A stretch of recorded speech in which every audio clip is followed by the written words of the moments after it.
पुन्हा पाण्याचा शटडाऊन आहे. महापौर प्रथम नागरिकांना नाशिककरांना काय आव्हान?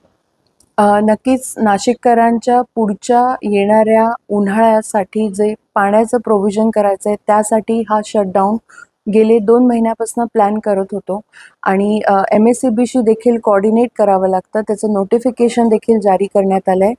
शनिवार, रविवार आपल्याला माहिती आहे की आपलं लोड शेडिंग जे असतं ते शनिवारी असतं आणि हे जे पर्टिक्युलर वॉटर वर्क आहे त्याच्यासाठी 48 तास लागणार आहेत. ते टेक्निकल काम आहे. त्यामध्ये आपण पाईप्स देखील काही जोडणार आहोत.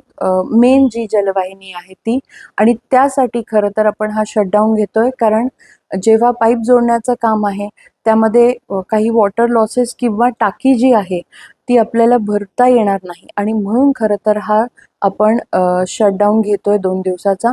ते झाल्यानंतर 6 तारखेला कमी दाबाने पाणी येईल. मात्र त्यानंतर आम्ही जो काही पाण्याचा तुटवडा काही स्पेशल भागांमध्ये होतोय किंवा आता महासभेत जे काही झालं की ज्यामध्ये लोकं म्हणतायत की आमचं पाणी सातपूरचं किंवा पंचवटीचं नाशिक रोडला द्वारकेला वळवलेलं आहे. हे हे जे काही घडतंय ते त्याची कपॅसिटी जी आहे ती पूर्णत्वात जात नाही आहे आणि म्हणून काही टाक्या भरत नाही आहे. तर त्यासाठी हे टेक्निकल काम आणि हे शटडाऊन घेणं गरजेचं आहे.